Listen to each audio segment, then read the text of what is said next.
Chapter 11, Runaway. All that long, quiet afternoon, they stayed in the dugout. The cattle did not come back to the haystacks. Slowly, the sun went down the western sky.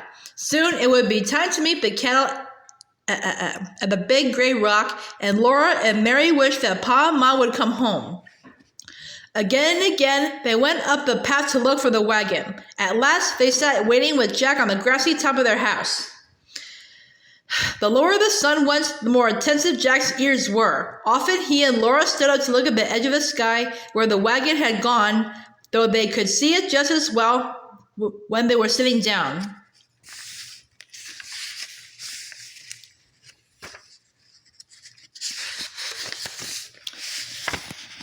Finally, Jack turned one ear that way, then the other. Then he looked up at Laura, and a waggle went from his neck to his stubby tail. The wagon was coming. They all stood and watched till they came out of the prairie. When Laura saw the oxen and Ma and Carrie on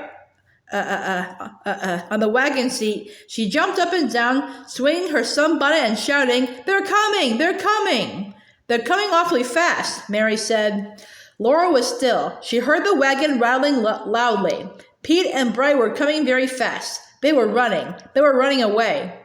The wagon came bubbly, banging, and bouncing. Laura saw Ma down in a corner of the wagon box, hanging onto it and hugging Carrie. Pa came bounding in long jumps beside Bright, shouting and hitting at Bright with the goad.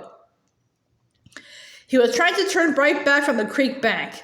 He could not do it. The big oxen galloped nearer and nearer the steep edge. Bright was pushing Pa off it.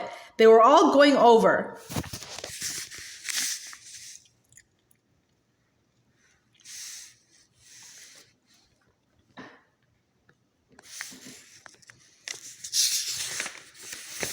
The wagon, Ma and Carrie, were going to fall down the bank all the way down to the creek.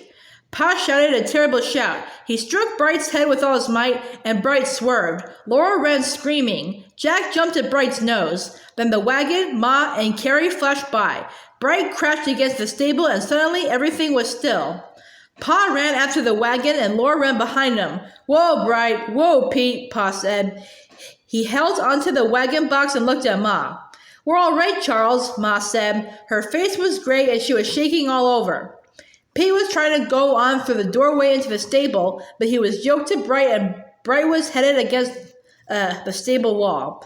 Pa lifted Ma and Carrie out of the wagon, and Ma said, "Don't cry, Carrie. See, we're all right."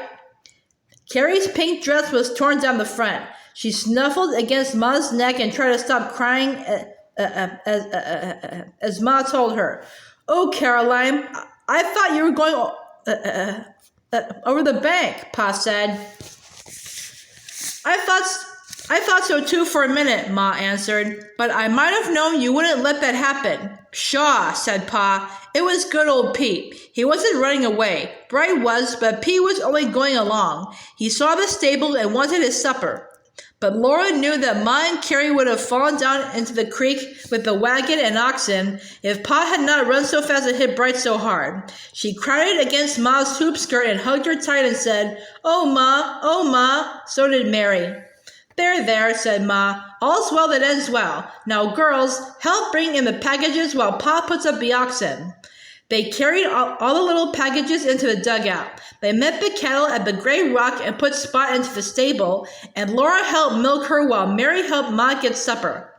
At supper, they told how the cattle had got into the haystacks and how they had driven them away. Pa said they had done exactly the right thing. He said, "We knew we could depend on you to take care of everything, didn't we, Caroline?" They had completely forgotten that Pa always brought them presents from town until after supper he pushed back his bench and looked as if he expected something. Then Laura jumped on his knee and Mary sat on the other, and Laura bounced and asked, What did you bring us, Pa? What? Guess, Pa said. They could not guess, but Laura felt something crackle in his jumper pocket and she pounced on it. She pulled out a paper bag, beautifully striped with tiny red and green stripes. And in the bag were 2 sticks of candy, one for Mary and one for Laura. They were maple sugar colored, and they were flat on one side. Mary licked hers, but Laura bit her stick, and the outside of it came off crumbly. The inside was hard and clear and dark brown, and it had a rich brown tangy taste. Pa said it was horehound candy.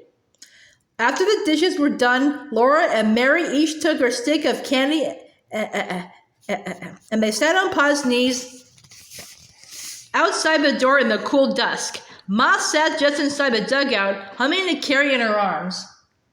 The creek was talking to itself under the yellow willows. One by one, the great stars swung low and seemed to quiver and flicker in the little wind.